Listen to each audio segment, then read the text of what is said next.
Hello and welcome back to another episode of Blurble Reasoning. Today we are talking about The Lost Metal, the final book of Mistborn Era 2, which we're going to talk about in detail. With full spoilers, I mean. I am recording this at midnight, so who knows how much detail we'll actually get into, but we'll cover the important stuff.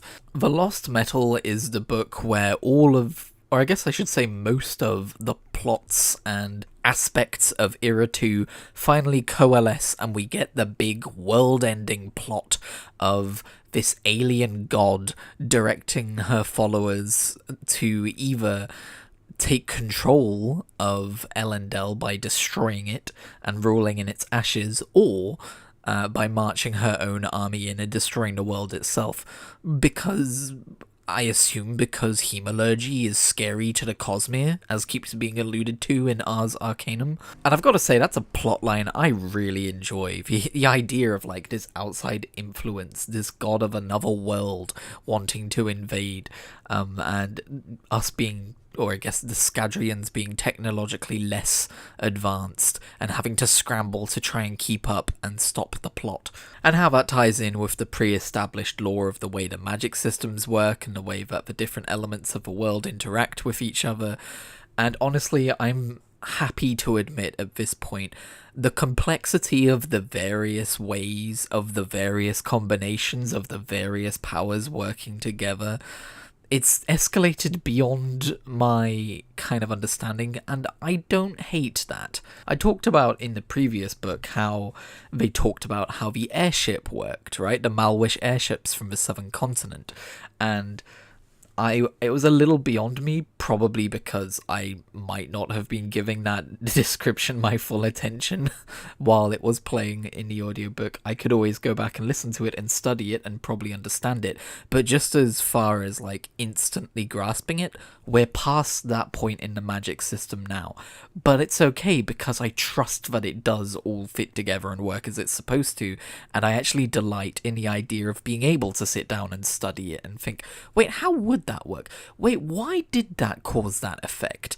I'm reminded of when I played through Final Fantasy XIV and aetherology almost became this tangible field of magic you could study and therefore predict how things might work and be rewarded for being correct. So yeah, the growing complexity of Scadrial's magic systems doesn't bother me, but I do have a bit of a spicy take about something in this book, and it's something that I'm in two minds about. I feel both positively and negatively about it, because that's how emotions work, and that is the Ghost Bloods portion of the book. You know when you're watching a TV show, and then there's this one episode that feels very strange because it focuses in on one specific part of the show, perhaps, or it expands this particular character's part of their lives out, and you see the introduction of so many new elements, and it's because it's a secret backdoor pilot for a potential spin-off show that usually doesn't end up going through.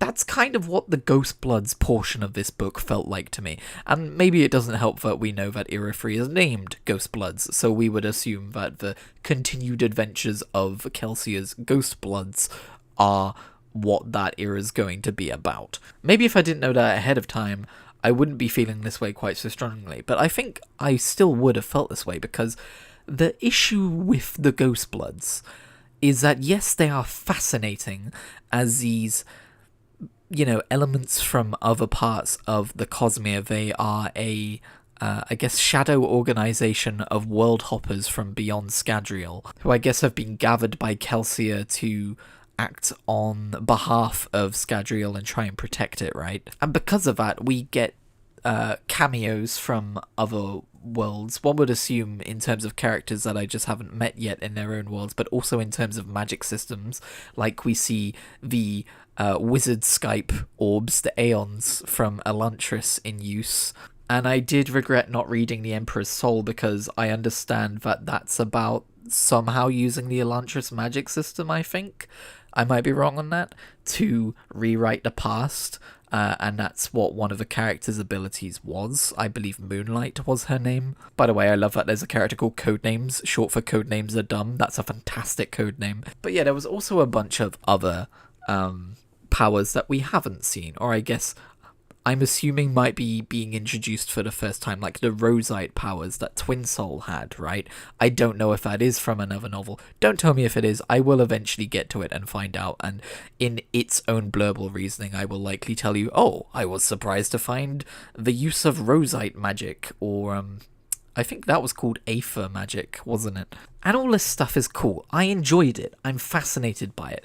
But I can't help but feel it takes away from the main narrative of Mistborn itself. It felt to me like it should have belonged in a spin-off novel that had a warning of high Cosmere connectivity within it. Because while Brandon Sanderson wrote it in a way that technically you didn't need to have read any of the prior source material from the worlds that any of these other characters came from to understand who they were, what they did, coming from the point of view of a primary novel into the main long-running series of Mistborn, it suddenly felt like we had a bunch of characters able to do a bunch of things that broke the rules in a way that wasn't earned. They just suddenly showed up and were able to do these things. And so while I was fascinated and enjoying seeing them, I was also at the same time kind of going, I wish this problem had been solved with Scadrial magics and Scadrial characters. Like, it's okay for them to be there, but they felt too important to the novel. Although, as a quick addendum, I should add that, yes, to be fair, the problems were solved by Scadrian characters. It's not like this outside magic was absolutely crucial and pivotal.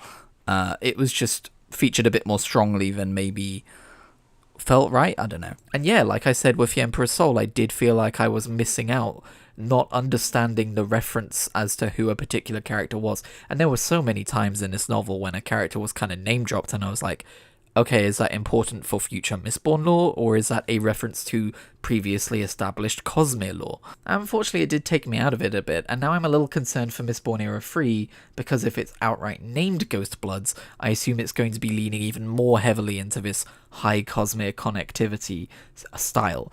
Although now that I know to expect that, I will probably have read up on everything the Cosmere's done up until that point before venturing in. But ultimately, it was Marcy Combs who saved the day, and I really enjoyed the evolution of her character throughout every Mistborn era. Do you remember, if you watch my blurble reasoning, for the first book of Era 2, I was very concerned about the potential love affair between her and Wax, and I was like, that doesn't feel right, that feels icky, that feels weird, that's just hero worship.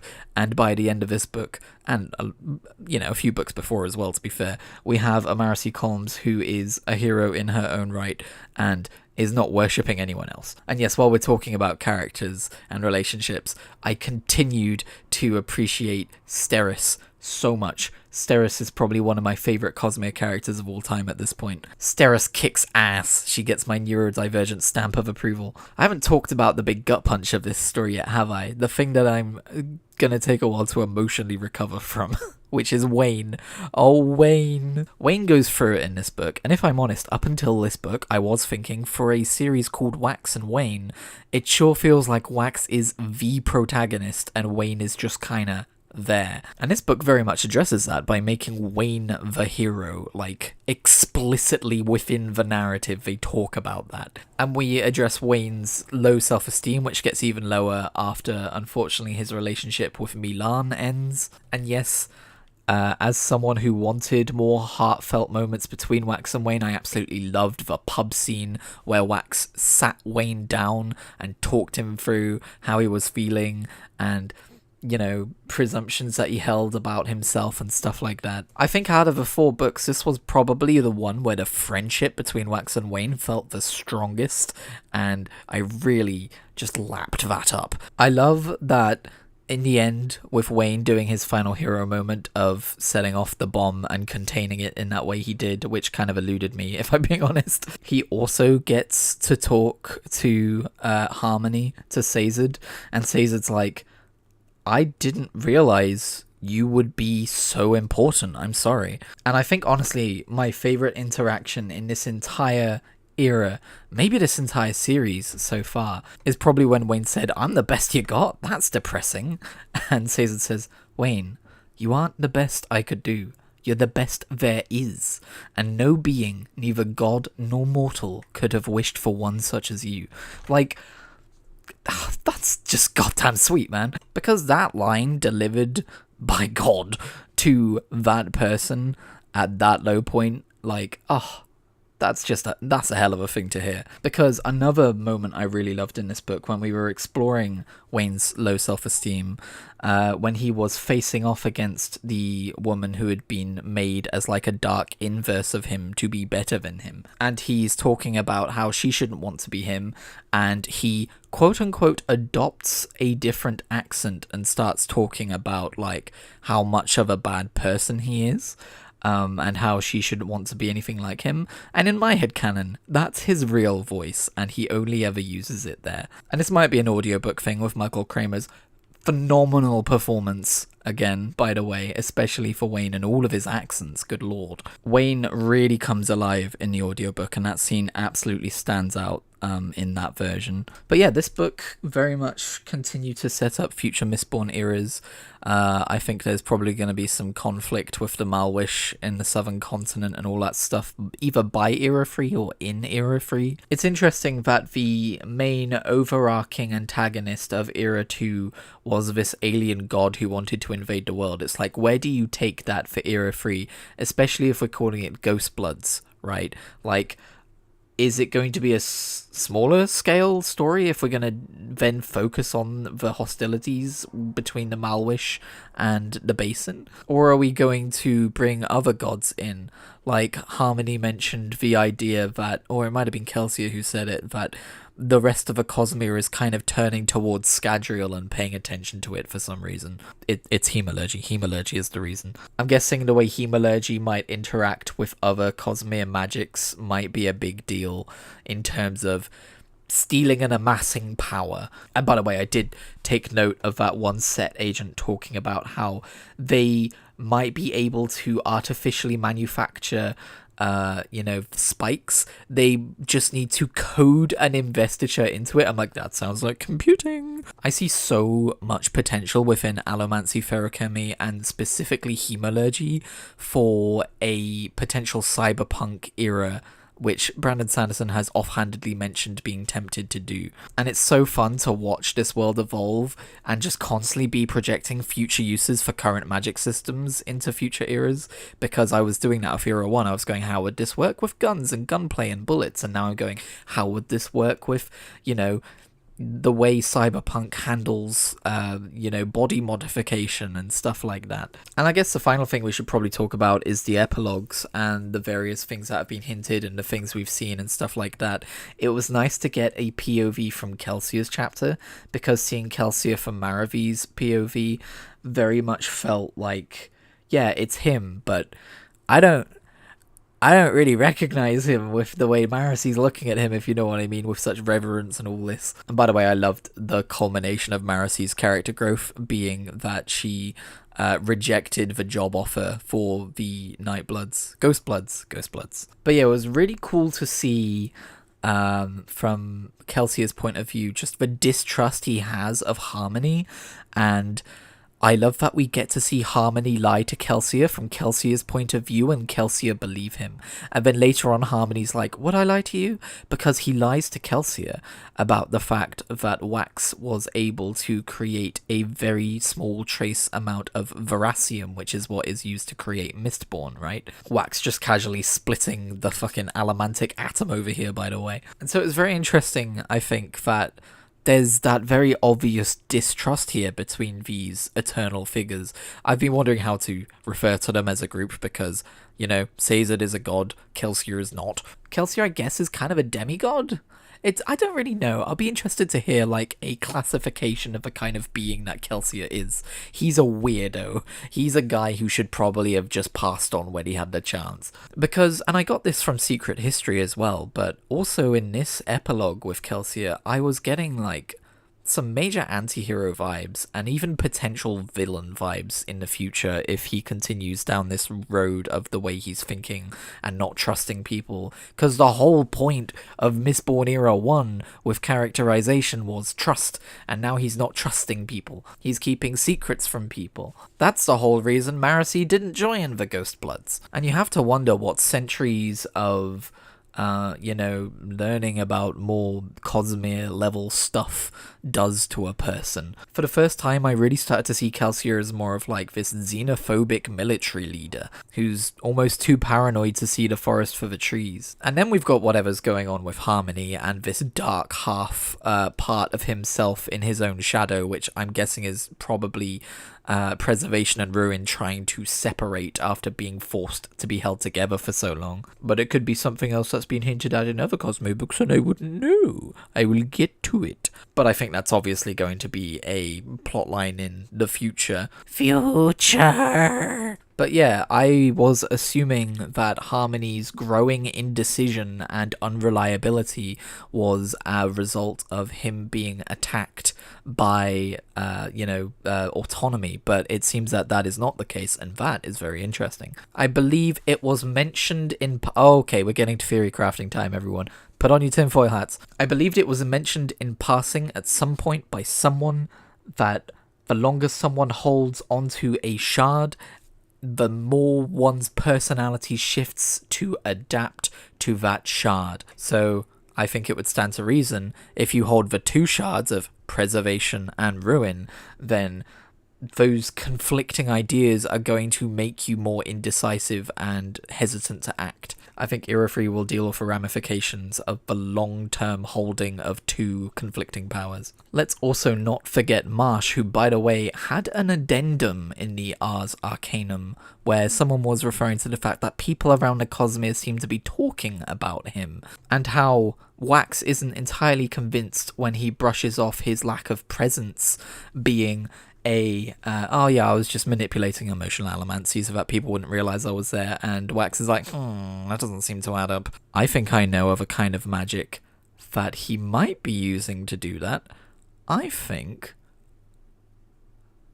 don't know the name of a world. The world from Warbreaker, that magic system. I think there's a power like that you could use or manipulate to remove your kind of presence from people's awareness. I'm watching you, Sanderson. Also, I'm not entirely sure why he needs atium to stay alive. I don't remember. Maybe it's a ferrochemical thing? I don't remember how that works. Or maybe that's like a hemalurgic thing. I need to reread Ars Arcanum. Yeah, I'm guessing a hemalurgic atium spike is probably the deal there, right? And yes, I noticed Hoyd being about the place, being a coachman. Moonlight seems to recognize him and he seems to tip his hat to Moonlight, and then no one seems to remember to ask after Hoyd after he keeps popping up and being weird. Hoyd saves Wax's life at the end of this, which means he has a vested interest in going-ons in Scadrial, I guess, unless he's the Shard of Whimsy, which I believe was also alluded to, and I think it's probably him. But anyway, there's my bits and bobs and thoughts and feelings and takeaways about this particular book. I'm all out of Mistborn now. I don't know what I'm going to do with my life now, except I do, of course. My plan is to read, first of all, Alamancer Jack, the short story, which I was supposed to have read after Era 2 Book 1, but kind of forgot to. I doubt I'll have really much to say about that. I'm sure it's just a fun little half an hour silly story from Alamancer Jack. Speaking of, I'm pretty sure the story in the broadsheets this time around, between pages, between chapters, indicated the dragons who can shapeshift to humanoid form that we see in the preview chapters of Isles of the Emberdark, which I believe Brandon said focuses on a world that he's been wanting to write as the novel Dragonsteel for a very long time. So yes, I noticed that too. Anyway, sorry, back to future reading plans. I think what I want to do is I want to go back, I want to read, what's it called? I want to read The Hope of Elantris short story, and then The Emperor's Soul short story. I think that's more of a novella, isn't it? And then I want to read Shadows for Silence. I think that has a longer title, but that's all that it fit into as my spreadsheet. Although I might hold off on that, because what I really, really, really want to get to doing is catching up on Stormlight, because I've only ever read the first two novels, and I remember hardly anything about them. And I think it'll be super interesting to revisit that world with all the Cosmere knowledge I have now, and I want to get fully caught up on the Cosmere, reading that and the secret projects around the time of release. So that's my general plans for Brandon Sanderson and the Cosmere reading going forwards. I am, of course, still reading other books in other mediums. Just gonna hijack the outro here to say, very quick, extremely mini thoughts on blurble reasoning of the Alamancer Jack short story, which I have now read in between recording this and editing it, and I actually had a really fun time with it. I think it was well worth a read, especially if, like me, you were wondering where the Koloss were during Era 2. Like, there were mention of Koloss-blooded people, and then we didn't really explore that, so this short story kind of explores that. But the main thing is our extremely unreliable narrator in Alamancer Jack and the humorous footnotes by his terrace steward, who got to put footnotes in for the collected volume version of the story, I guess. Yeah, it was a good time. Recommend reading it. Anyway, that's gonna do it for me and this video. Thank you for stopping by. I'll catch you in whatever I make next.